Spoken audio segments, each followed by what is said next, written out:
मजा आएगा। तेरी परमेश्वर समझ नहीं आएगा ना, ये तेरी मोटी काली बुद्धि है ना, ये तेरे को समझ नहीं आएगा। सुन, मैं समझाता हूँ ध्यान से। देख, परमेश्वर केवल एक है, पिता परमेश्वर, पुत्र परमेश्वर और पवित्र आत्मा परमेश्वर। लेकिन उन एक ही परमेश्वर है, लेकिन उनका जो व्यवहार है, कह सकते हैं व्यवहार या पर्सनैलिटीज है, व्यक्तित्व है, वो 3 प्रकार का है 2000 years later. ना। वैसे ही यीशु जो परमेश्वर पिता है वो एक ही है, वही एक परमेश्वर पिता परमेश्वर ही स्वयं पुत्र के रूप में आया। तुम्हें नहीं मालूम ना, क्योंकि तुम्हारा तो 84 करोड़ पड़े हुए हैं इधर उधर, तो तुम्हें मालूम नहीं है, ठीक है। तो जो बाइबल का परमेश्वर है वो ओमनी प्रेजेंट परमेश्वर है। ओमनी प्रेजेंट का क्या मतलब होता है? इधर ओमनी प्रेजेंट का मतलब है एक परमेश्वर जो है ना, जो परमेश्वर, वो परमेश्वर एक समय में बहुत जगह में उपस्थित हो सकता है। तो एक ही परमेश्वर, जब यीशु मसीह बपतिस्मा लेने जाते हैं, पिता परमेश्वर कहते हैं पुत्र परमेश्वर को कि ये मेरा प्रिय पुत्र है जिससे मैं अति प्रसन्न हूं। जब ऐसा कहते हैं तो पवित्र आत्मा परमेश्वर भी आते हैं। देखो, 3 अलग अलग परमेश्वर नहीं है, परमेश्वर केवल एक है, लेकिन उनका व्यक्तित्व 3 प्रकार का है। ये ट्रिनिटी का कॉन्सेप्ट कैसा है आपको मैं 2-3 लाइनों में बता देती हूँ। यीशु कहीं पर भी ये नहीं कहा कि वही खुदा है और वो दुनिया के सारे लोगों की पापों को क्षमा करने आया है। तब ये मिशनरियां आपका धंधा कैसे चला सकते हैं? अगर यीशु को खुदा मान लिए तो ये बात बाइबल गॉड यहोवा का विरुद्ध हो जाएगा, क्योंकि यहोवा अपने अलावा किसी और की प्रार्थना करने से मना किया था। इसीलिए ये ट्रिनिटी का कॉन्सेप्ट लाए हैं कि यीशु और यहोवा एक ही हैं, इक्वल हैं। ठीक है, जो अभी भाई ने हमें बताया है ना कि पिता परमेश्वर और पुत्र परमेश्वर तीनों, पवित्र आत्मा परमेश्वर तीनों एक हैं। कैसे हैं? परमेश्वर एक है लेकिन उनका व्यक्तित्व 3 में है ना, 3 व्यक्तित्व में एक परमेश्वर है। भाई का कहना बेसिकली यही है। तो हम जब बाइबल पढ़ते हैं, बाइबल में सबसे पहला काम परमेश्वर अपने सारे कॉन्सेप्ट को क्लियर रखता है ना। परमेश्वर का अगर त्रिएकता का कॉन्सेप्ट है तो परमेश्वर ने उसको क्लियर रखा है। जब हम आदम की उत्पत्ति को देखते हैं, है ना, जब परमेश्वर ने कहा ना आदम को बनाया, तब परमेश्वर के मुख से जो हम वचन को देखते हैं, जो वचन कहा गया है, जो लिखा गया है बाइबल में, वो लिखा गया है, अब हम मनुष्य को अपनी समानता में अपने स्वरूप के अनुसार बनाएंगे। हम प्लूरल है ना, सिंपल है ना। और हमारे भाई हैं बहुत ग्लोरी अपोलोजेटिक्स है ना, उन्होंने भी बहुत बार इस चीज़ को समझाया है कि जब उत्पत्ति में परमेश्वर जहाँ शब्द हुआ है, वहाँ जो जिस भाषा में बाइबल लिखी गई है शुरुआती दिनों में, उसमें एलोहिम लिखा गया है। एलोहिम प्लूरल शब्द को कहा जाता है। मतलब जो भाई कह रहे हैं सर्वव्यापी, ओमनी प्रेजेंट मतलब सर्वव्यापी परमेश्वर, ओमनी प्रेजेंट मतलब सर्वव्यापी, एक ही परमेश्वर एक ही समय में सब जगह वास करता है। जैसे इनके धर्म ग्रंथों में लिखा इनके जो प्रभु हैं, जो देवताएं हैं, वे कण कण में वास करते हैं। इनके तो कर सकते हैं, लेकिन हमारा प्रभु कण कण में वास नहीं कर सकता। वो परमेश्वर एक है, वो स्वर्ग में भी होगा और यहाँ पृथ्वी पर भी होगा, जहाँ भी है ना। इनके सब कर सकते हैं, लेकिन जब बाइबल की बात आती है तो ये नहीं कर पाते। क्यों नहीं कर पाते? क्योंकि बाइबल का परमेश्वर नहीं है, इनके अनुसार क्या है। ये बहन ने बहुत बार दावा किया है कि गैंग लीडर है। बहुत सी वीडियो मैंने देखा, मैं काफ़ी दिनों से इनकी वीडियो को फॉलो कर रहा हूँ, और ये सिर्फ और सिर्फ हमें भड़काने का और परमेश्वर के वचन की जो सच्चाई है उसको दबाने का प्रयास कर रहे हैं। वैसे इनसे कोई फर्क पड़ने वाला है नहीं। परमेश्वर का वचन जब प्रभु यीशु मसीह के शुरुआती दिनों में जब बाइबल को कंपाइल किया गया, तब बाइबल को बहुत बार जलाया गया और मसीह लोगों को ताड़ना है, परेशानियाँ मिली, लेकिन वचन कभी नहीं दबा।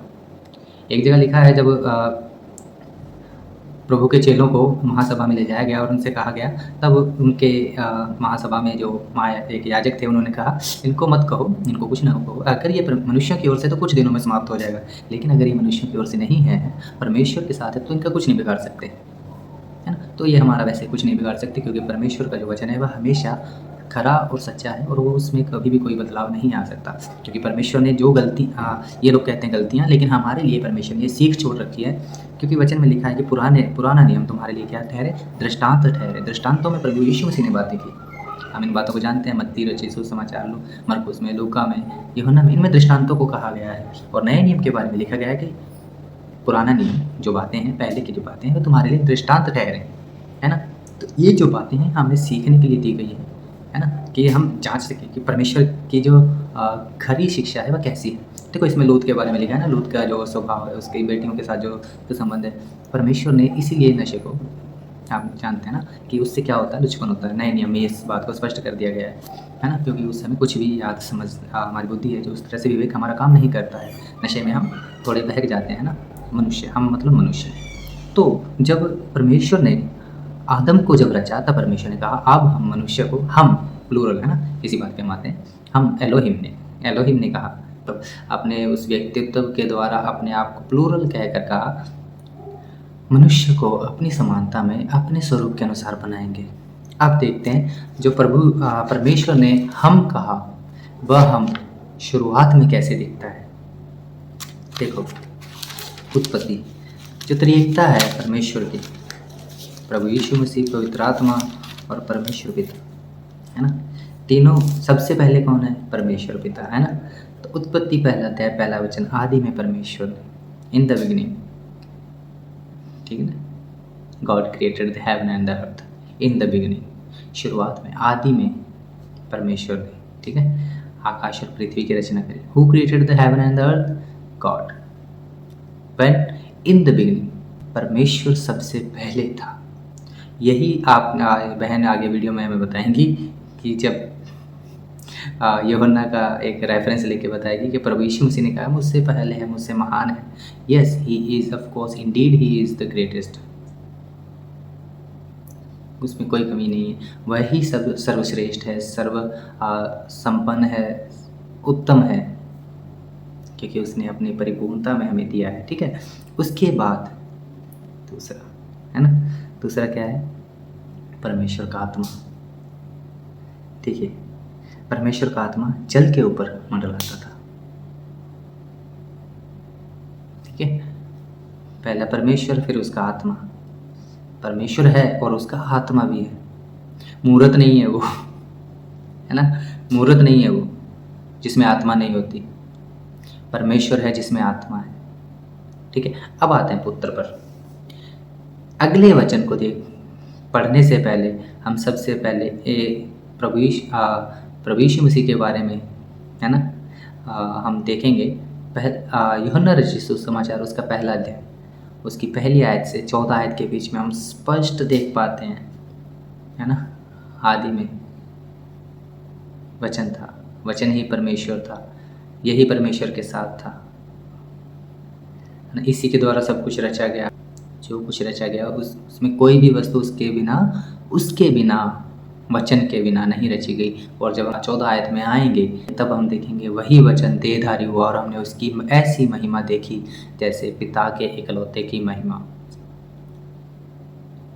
हो गया क्लियर, है ना। अब इस वचन को याद रखा। यूहन्ना रचित सुसमाचार पहला अध्याय 1 से लेकर 14, 15, 16 आयत तक, ठीक है।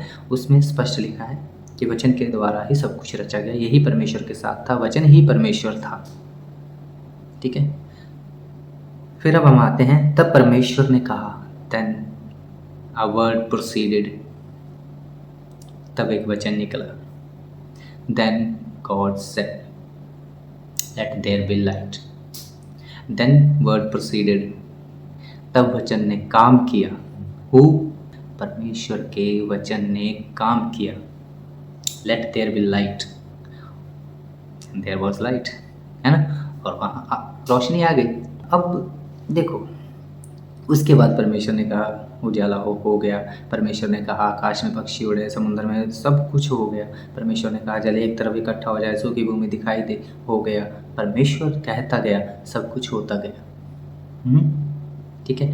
तब जब ये सब चीज़ें, जीव जंतु, पेड़ पौधे, पहाड़, नदियाँ, नाले, जमीन, सब कुछ परमेश्वर के वचन के द्वारा हुआ, तो परमेश्वर ये क्यों कहेगा कि मैं बनाऊंगा? परमेश्वर ने कहा हम बनाएंगे। समझ रहे इस बात को, है ना। ये वीडियो मेरी सिर्फ मसीह भाइयों के लिए है, मसीह विश्वासियों के लिए है, ताकि वे किसी के बहकावे में आके बहक ना जाए, इस बात को क्लियर समझ ले। परमेश्वर ने शुरू में ही कह दिया है कि जो कुछ है वह मेरे द्वारा है, मैंने बनाया है ना। आप उस चीज़ में कभी भी ना घबराएं, कभी भी अपने विश्वास को कमज़ोर ना होने दें, अपने उस नाव को मजबूती के साथ खेलते चले जाएं। ये परमेश्वर की इच्छा है कि हम उस महिमा के राज्य को जान सकें, है ना। और प्रभु परमेश्वर हमारा सच्चा परमेश्वर है, मूर्त नहीं है। इसीलिए उसने कहा कि तुम मेरे लिए अपने लिए किसी प्रकार की मूर्त बनाकर उसकी उपासना मत कर। बहन कहेंगी बीच में ना, अरे परमेश्वर ने ऐसा कहा है ना। तो परमेश्वर बनाता गया, सब कुछ अच्छा होता गया। आप समझ गए आप मैं क्या कहना चाहता हूँ। त्रिएक परमेश्वर हमारा कॉन्सेप्ट बनाया नहीं गया है, इसको ऐड ऑन नहीं किया गया है। जब हम बाइबल को पढ़ना शुरू करते हैं, सबसे पहली पुस्तक जब हम देखते हैं उत्पत्ति की किताब, उसमें शुरू में ही हमें ये वचन मिल जाते हैं। 3 चीज़ों के द्वारा सब कुछ करा गया है ना। परमेश्वर है, उसका आत्मा है और उसका वचन है। और जब हम वचन के बारे में, उसकी गहराई के बारे में देखते हैं, तब हम यूहन्ना रचित सुसमाचार पहला अध्याय देखते हैं। उस पहले अध्याय में जो बात कही गई है ना, पिता के इकलौते की महिमा की, वह हमें स्पष्ट करता है। जो वचन है वह देहधारी हुआ, है ना। और ये वचन देहधारी किस लिए हुआ? हमारे पापों को दूर करने के लिए, है ना। बहन ने आगे मैं वीडियो चलाऊंगा, आप उसको देख लेना।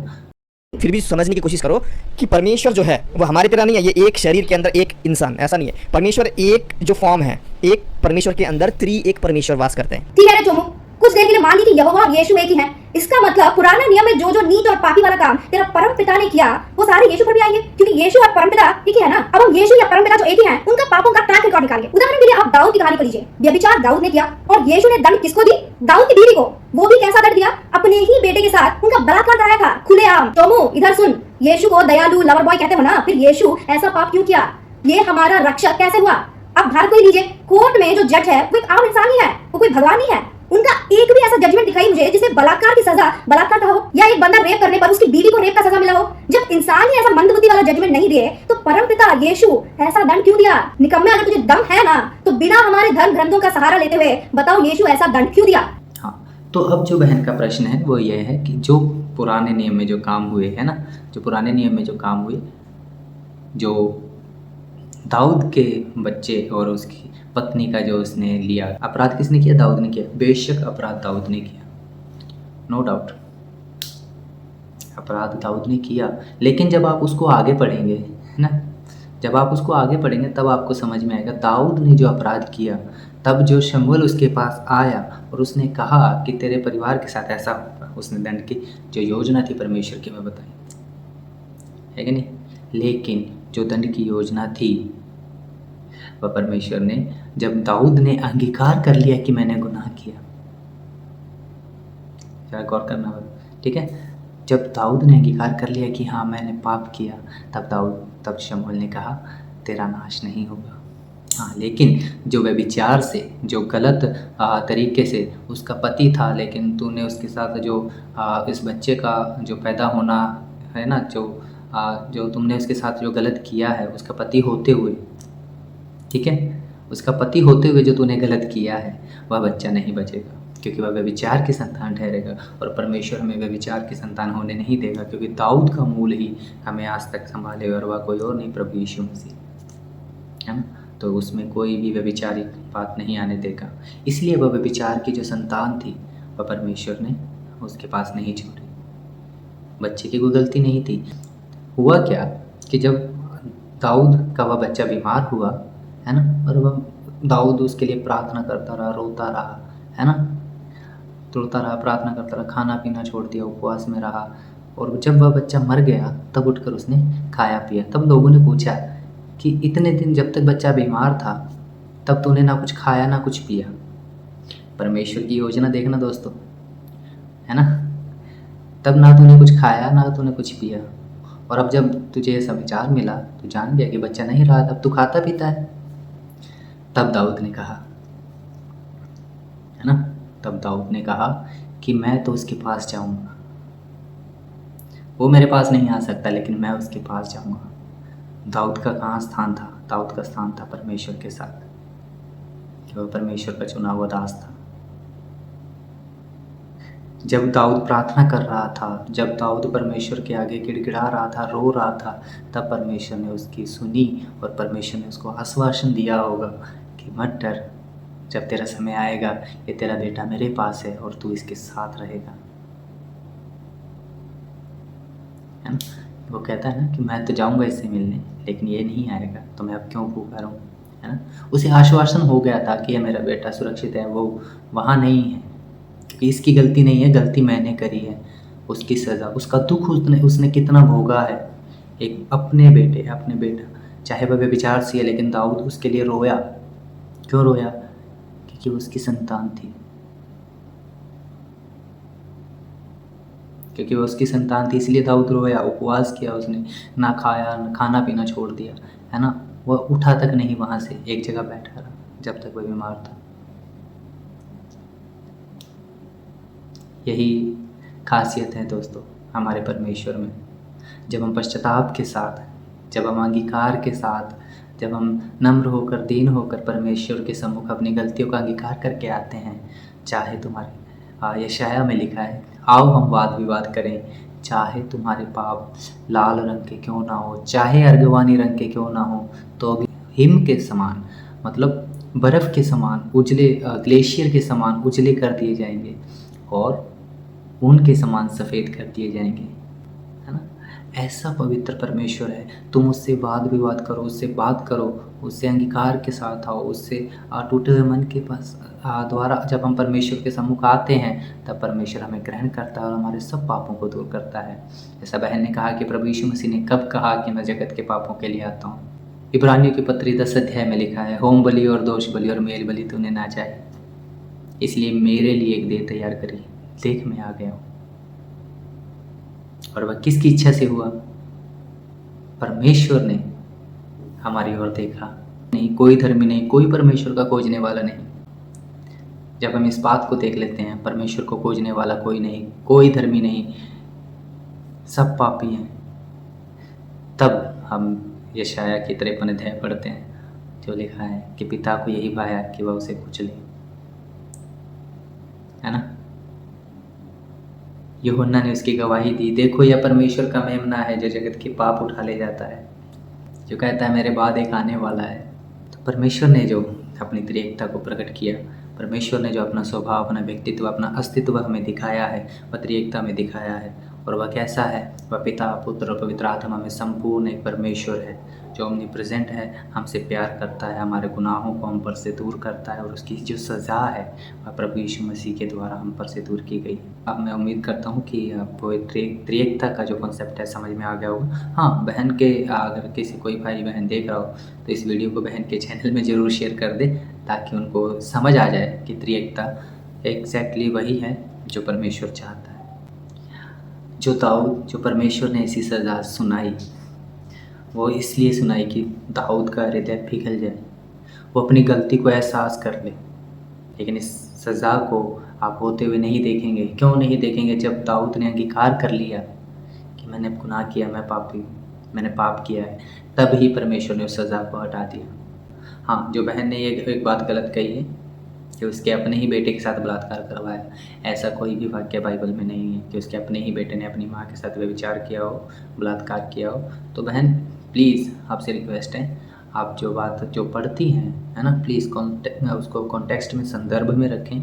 संदर्भ में रखते हुए ही इस अपने जो बात है उसको स्पष्टता से रखें, क्योंकि अगर हम सच्चे हैं, है ना, हम सच्चे, तो हमें झूठ का सहारा लेने की ज़रूरत नहीं है, चाहे मैं हूँ चाहे आप हैं। अगर हम सच्चे हैं तो हमें झूठ का सहारा लेने की ज़रूरत नहीं है। आप इस चीज़ को देखिए, जांचिए और पढ़िए। और मसीह भाइयों से मेरा संदेश है, सभी भाइयों और बहनों से, कि कृपया ऐसी रिफ्यूटल वीडियोस देखकर कम से कम वचन को ज़रूर पढ़ लें।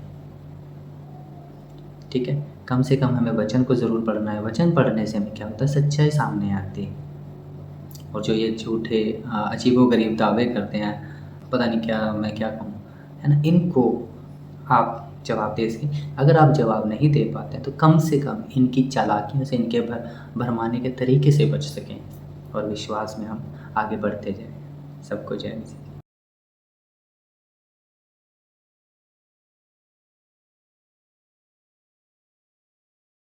शिव और कृष्ण में क्या अंतर है और इन दोनों में से कौन श्रेष्ठ है? इसमें और इसमें क्या अंतर है? आखिर दो है ना, इनमें क्या अंतर है? इनमें कौन श्रेष्ठ कौन कोई छोटी बड़ी है देखने में दो, लेकिन लक्ष्य एक ही होता है। हम आपको देख रहे हैं तो दो नहीं नजर आ रहे। अगर दो नजर आ रहे हैं तो नेत्र खराब है, समझ लें। अगर नेत्र दो है लेकिन लक्ष्य एक है, अगर दो नजर आवे तो नेत्र खराब है। अगर श्री कृष्ण और शिव दो नजर आवे तो दृष्टि खराब है।